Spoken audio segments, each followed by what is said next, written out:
नमस्कार दोस्तों, आज हम पढ़ रहे हैं कहानी जीव की दावत। जीव की दावत कहानी भीष्म साहनी द्वारा रचित है।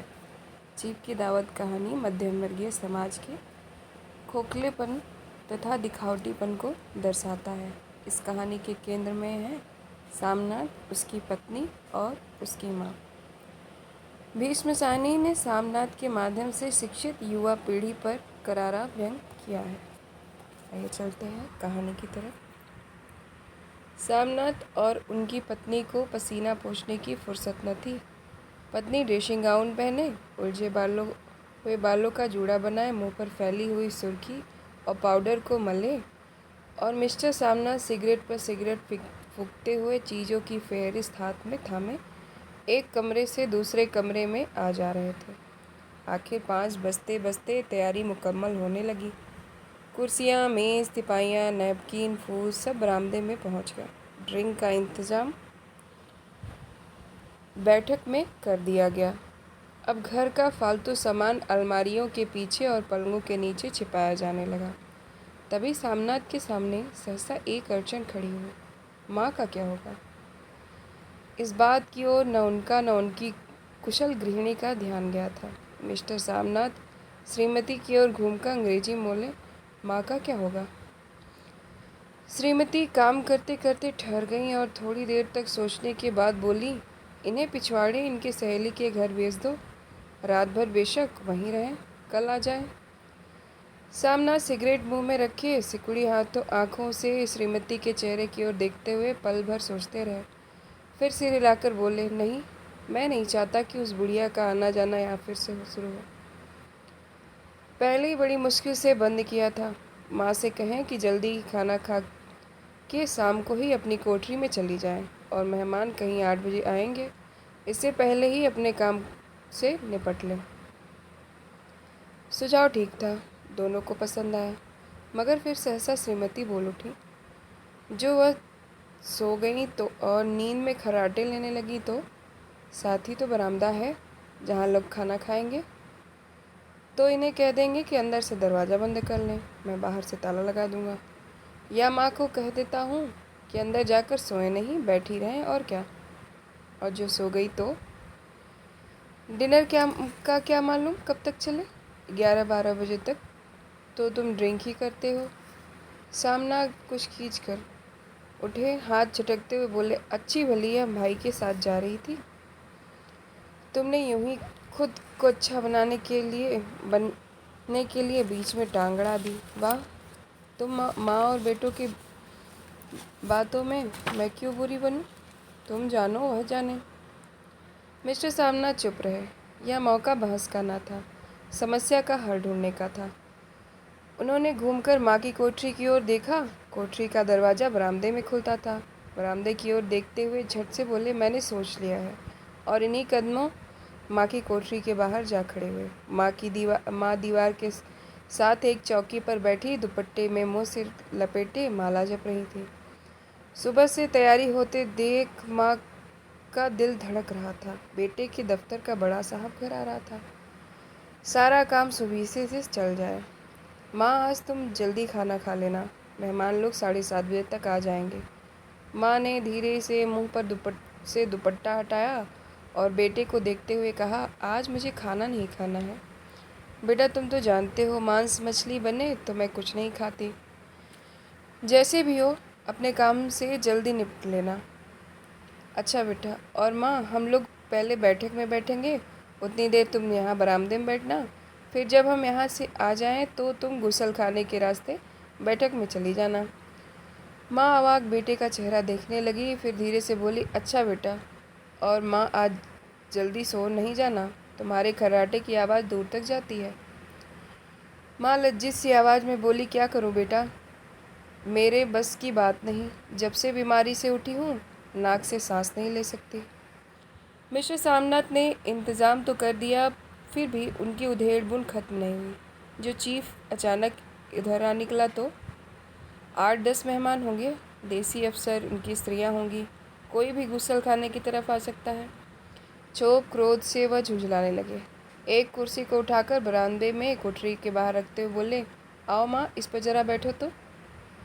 माँ माला संभालती, पल्ला ठीक करती उठी और धीरे से कुर्सी पर आकर बैठ गई। यूँ नहीं माँ, टांगे ऊपर नहीं चढ़ाकर नहीं बैठते, या खाट नहीं है। माँ ने टांगे नीचे उतार ली। और खुदा के वास्ते नंगे पाँव नहीं घूमना, नहीं वह खड़ाऊ पहनकर सामने आना। किसी दिन तुम्हारी वह खड़ाऊ उठाकर बाहर फेंक दूंगा। माँ चुप रही। कपड़े कौन से पहनोगी माँ? जो है वही पहनूंगी बेटा, जो कहो पहन लूँ। मिस्टर सामना सिगरेट मुंह में रखे फिर अधखुली आंखों से माँ की ओर देखने लगे और माँ के कपड़ों की सोचने लगे। सामनाथ हर बात में तरतीब चाहते थे। घर का सब संचालन उनके अपने हाथ में था। खूंटियाँ कमरों में कहाँ लगाई जाएं, बिस्तर कहाँ पर बिछे, किस रंग के पर्दे लगाए जाएं, श्रीमती कौन सी साड़ी पहने, मेज़ किस साइज़ की हो। सामनाथ को चिंता थी कि अगर चीफ का साक्षात माँ से हो गया तो कहीं लज्जित नहीं होना पड़े। माँ को सिर से पाँव टेकते हुए बोले, तुम सफ़ेद कमीज और सफ़ेद सलवार पहन लो माँ। पहन के आओ तो ज़रा देख लूँ। माँ धीरे से उठी, अपनी कोठरी में कपड़े पहनने चली गई। यह माँ का झमेला ही रहेगा। उन्होंने फिर अंग्रेजी में अपनी स्त्री से कहा, कोई ढंग की बात हो तो भी कही जाए। अगर कहीं कोई उल्टी सीधी बात हो गई, चीफ को बुरा लग गया तो सारा मज़ा जाता रहेगा। माँ सफ़ेद कमीज़ और सफ़ेद सलवार पहनकर बाहर निकली। छोटा सा कद, सफ़ेद कपड़ों में लिपटा छोटा सा सूखा हुआ शरीर, धुंधली आँखें, केवल सिर के आधे छड़े हुए बाल पल्ले की ओट में छिपाए थे। पहले से कुछ ही कम कुरूप नज़र आ रही थी। चलो ठीक है, कोई चूड़ियाँ वड़ियाँ हो तो पहन भी लो, कोई हर्ज नहीं। चूड़ियाँ कहाँ से लाऊं बेटा? तुम तो जानते हो सब जेवर तुम्हारी पढ़ाई में बिक गए। यह वाक्य सामनाथ को तीर की तरह लगा। तिनक कर बोले, यह कौन सा राग छेड़ दिया माँ? सीधा कह दो नहीं है जेवर, बस। इससे पढ़ाई वढ़ाई का क्या ताल्लुक है? जो जेवर बिका तो कुछ बनकर ही आया हूँ, निरा लंडूरा तो नहीं लौटाया। जितना दिया था उससे दुगना ले लेना। मेरी जीभ जल जाए बेटा, तुमसे जेवर लूँगी? मेरी मुँह से यूं ही निकल गया, जो होते तो लाख बार पहनती। 5:30 बज चुके थे। अभी मिस्टर सामनाथ को खुद भी नहा धोकर तैयार होना था। श्रीमती कब की अपने कमरे में जा चुकी थी। सामनाथ जाते हुए एक बार फिर माँ को हिदायत करते गए, माँ, रोज़ की तरह गुमसुम बन के नहीं बैठी रहना। अगर साहब इधर निकले और कोई बात पूछे तो ठीक तरह से जवाब देना। मैंने पढ़ी न लिखी बेटा, मैं क्या बात करूँगी? तुम कह देना माँ अनपढ़ है, कुछ जानती समझती नहीं, वह नहीं पूछेगा। 7 बजते बजते माँ का दिल धक धक करने लगा। अगर चीफ सामने आ गया और उसने कुछ पूछा तो वह क्या जवाब देगी? अंग्रेज को तो दूर से ही देखकर घबरा उठती थी। यह तो अमरीकी है, ना मालूम क्या पूछे, मैं क्या कहूँगी? माँ का जी चाहा कि चुपचाप पिछवाड़े विधवा सहेली के घर चली जाए, मगर बेटे के हुक्म को कैसे टाल सकती थी। चुपचाप कुर्सी पर से टांग लटकाए वहीं बैठी रही। एक कामयाब पार्टी वह है जिसमें ड्रिंक कामयाबी से चल जाए। सामनाथ की पार्टी सफलता के शिखर चूमने लगी। वार्ता उसी रो में बह रहा था जिस रो में गिलास भरे जा रहे थे। कहीं कोई रुकावट न थी, कोई अड़चन न थी। साहब को विस्की पसंद आई थी, मेम साहब को पर्दे पसंद आए थे, सोफ़ा कवर का डिज़ाइन पसंद आया था, कमरे की सजावट पसंद आई थी। इससे बढ़कर क्या चाहिए? साहब तो ड्रिंक के दूसरे दौर में ही चुटकुले और कहानियाँ करने लग गए थे। दफ्तर में जितना रोब रखते थे, यहाँ पर उतने ही दोस्त परवर हो रहे थे। और उनकी स्त्री काला गाउन पहने, गले में सफ़ेद मोतियों का हार, सेंट और पाउडर की महक से ओत-प्रोत कमरे में बैठी सभी देसी स्त्रियों की आराधना का केंद्र बनी हुई थी। बात बात पर हंसती, बात बात पर सिर हिलाती और सामनाथ की स्त्री से तो ऐसे बातें कर रही थी जैसे उनकी पुरानी सहेली हों। और इसी रो में पीते पिलाते 10:30 बज गए। वक्त गुजरते पता नहीं चला। आखिर सब लोग अपने अपने गिलासों में से एक आखिरी घूंट पीकर खाना खाने के लिए उठे और बैठक से बाहर निकले। आगे आगे सामनाथ रास्ता दिखाते हुए, पीछे चीफ और दूसरे मेहमान। बरामदे में पहुंचते ही सामनाथ सहसा से ठिठक गए। जो दृश्य उन्होंने देखा उससे उनकी टांगें लड़खड़ा गईं और क्षण भर में सारा नशा हिरन होने लगा। बरामदे में बैठी में एन कोठरी के बाहर माँ अपनी कुर्सी पर ज्यों की त्यों बैठी थी, मगर दोनों पांव कुर्सी की सीट पर रखे हुए और सिर दाएं से बाएं और बाएं से दाएं झूल रहे थे। मुंह में से लगातार गहरे खर्राटे की आवाज़ें आ रही थी। जब सिर कुछ देर के लिए टेढ़ा होकर एक तरफ को थम जाता तो खर्राटे और भी गहरे उठते, और फिर जब झटके से नींद टूटती सो फिर दाएं से बाएं झूलने लगता। पल्ला सिर पर से खिसक गया था और माँ के झरे हुए बाल आंधे गंजे सिर पर अस्त व्यस्त बिखर रहे थे। देखते ही सामनाथ क्रोध हो उठे। जी चाहा कि माँ को धक्का देकर उठा दें और उन्हें कोठरी में धकेल दें, मगर ऐसा करना संभव न था। चीफ और बाकी मेहमान पास खड़े थे। माँ को देखते ही देसी अफसरों की कुछ स्त्रियां हंस दीं। कितने में चीफ ने धीरे से कहा, पुअर डियर। माँ हड़बड़ा के उठ बैठी। सामने खड़े इतने लोगों को देखकर ऐसी घबराई कि कुछ कहते न बना। झट से पल्ला सिर पर रखती हुई खड़ी हो गई और ज़मीन को देखने लगी। उनके पाँव लड़खड़ाने लगे और हाथों की उंगलियां थर-थर कांपने लगी। माँ, तुम जाके सो जाओ। तुम क्यों इतनी देर तक जाग रही थी? और खिसियाई हुई नज़रों से सामनाथ चीफ के मुँह की ओर देखने लगे। चीफ की चेहरे पर मुस्कुराहट थी। वह वहीं खड़े खड़े बोले, नमस्ते। माँ ने झिकते हुए अपने में सिमटते हुए दोनों हाथ जोड़े, मगर एक हाथ दुपट्टे के अंदर माला को पकड़े हुए था, दूसरा बाहर ठीक तरह से नमस्ते भी न कर पाए। सामनाथ इस पर भी खिन्न हो उठे। इतने में चीफ ने अपना दायां हाथ मिलाने के लिए माँ के आगे किया। माँ और भी घबरा उठी। माँ, हाथ मिलाओ। पर हाथ कैसे मिलाती? दाएं हाथ में तो माला थी। घबराहट में माँ ने बायां हाथ ही साहब के दाएं हाथ में रख दिया। सामनाथ दिल ही दिल में जल उठे। देसी अफसरों की स्त्रियां खिलखिलाकर हंस पड़ी। यूँ नहीं माँ, तुम जानती हो दायां हाथ मिलाया जाता है। दायां हाथ मिलाओ। मगर तब तक चीफ माँ का बायां हाथ ही बार बार हिलाकर कह रहे थे, हाउ डू यू डू। कहो माँ, मैं ठीक हूँ, खैरियत से हूँ। माँ कुछ बड़बड़ाई। माँ कहती है, मैं ठीक हूँ। कहो माँ, हाउ डू यू डू। माँ धीरे से सकुचाते हुए बोली, हाउ डू डू। एक बार फिर कहा उठा। वातावरण हल्का होने लगा। साहब ने स्थिति संभाल ली थी। लोग हंसने चहकने लगे थे। सामनाथ के मन का क्षोभ भी कुछ कुछ कम होने लगा था। साहब अपने हाथ में माँ का हाथ अब भी पकड़े हुए थे और माँ सिकुड़ी जा रही थी। साहब के मुंह से शराब की बू आ रही थी। सामनाथ अंग्रेजी में बोले, मेरी माँ गांव में रहने वाली हैं, उम्र भर गांव में रही हैं, इसलिए आपसे लजाती हैं। साहब इस पर खुश नजर आए। बोले, सच? मुझे गांव के लोग बहुत पसंद हैं। तब तो तुम्हारी माँ गांव के गीत और नाच भी जानती होंगी। चीफ खुशी से सिर हिलाते हुए माँ को टिकटिकी बांधे देखने लगे। माँ, साहब कहते हैं कोई गाना सुनाओ, कोई पुराना गीत। तुम्हें तो कितने ही याद होंगे। माँ धीरे से बोली, मैं क्या गाऊंगी बेटा, मैंने कब गाया है। वाह माँ, मेहमान का कहा भी कोई टालता है। साहब ने इतना रीझ से कहा है। नहीं गाओगी तो साहब बुरा मानेंगे। मैं क्या गाऊं बेटा, मुझे क्या आता है। वाह, कोई बढ़िया टप्पे सुना दो, दो पत्तर अनरा दे। देसी अफसर उनकी स्त्रियों ने सुझाव पर तालियां पीटी। माँ कभी दीन दृष्टि से बेटे के चेहरे को देखती, कभी पास खड़ी बहू के चेहरे को। इतने में बेटे ने गंभीर आदेश भरे लिहाज में कहा, माँ। इसके बाद हाँ या ना सवाल ही नहीं उठता था। माँ बैठ गई और क्षीण दुर्बल लरजती आवाज़ में एक पुराना विवाह गीत गाने लगी। हरिया निमाए हरिया निभेड़े, हरिया तिभागी भरिया है। देसी स्त्रियां खिलखिला के हंस उठी। 3 पंक्तियां गा के माँ चुप हो गई। बरामदा तालियों से गूंज उठा। साहब तालियां पीटना बंद ही न करते थे। सामनाथ की खींच, प्रसन्नता और गर्व बदल उठी। माँ ने पार्टी में नया रंग भर दिया था।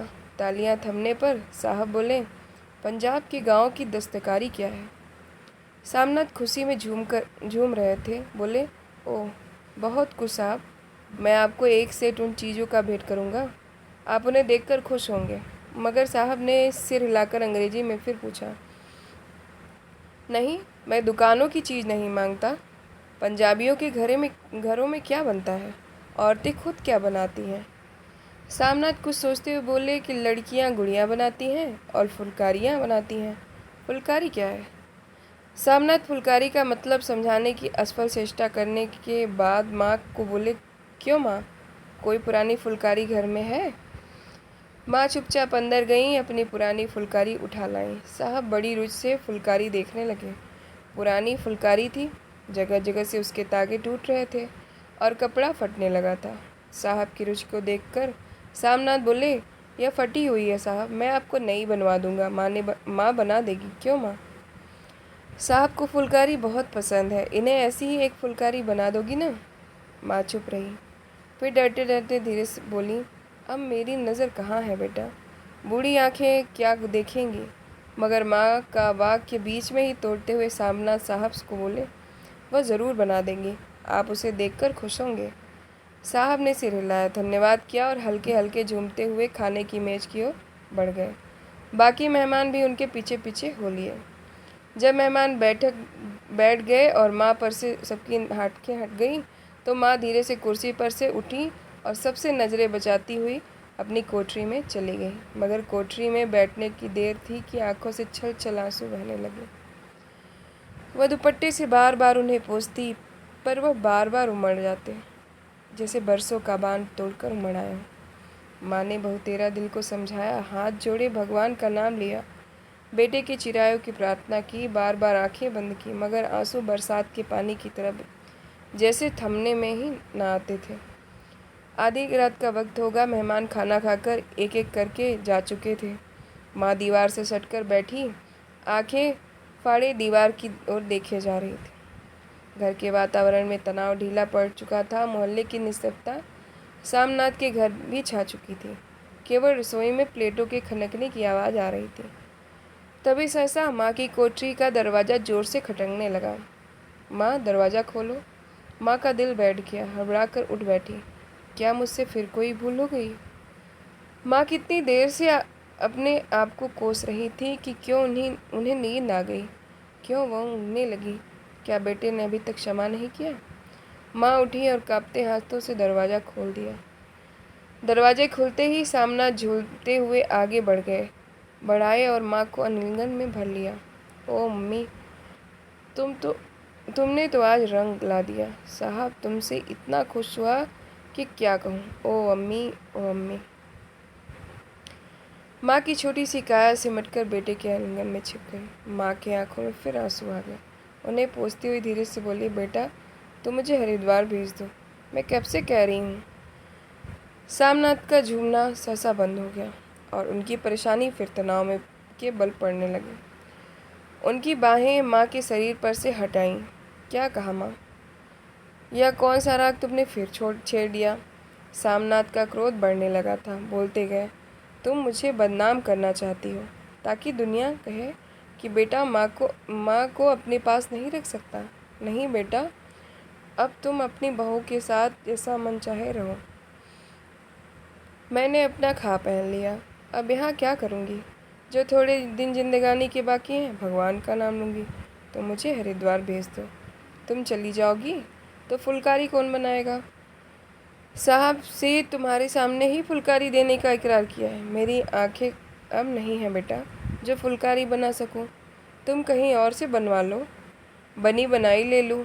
माँ, तुम मुझे धोखा दे के यूँ चली जाओगी, मेरा बनता काम बिगाड़ोगी। जानती नहीं साहब खुश होगा तो मुझे तरक्की मिलेगी। माँ चुप हो गई, फिर बेटे के मुँह की ओर देखती हुई बोली, क्या तेरी तरक्की होगी?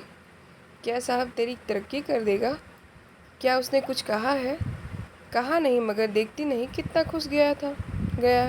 कहता था, जब तेरी माँ फुलकारी बनाना शुरू करेंगी तो मैं देखने आऊँगा कैसे कैसे बनाती हैं। जो साहब खुश हो गया तो मुझे इससे भी बड़ी नौकरी मिल जा सकती है, मैं बड़ा अफसर बन सकता हूँ।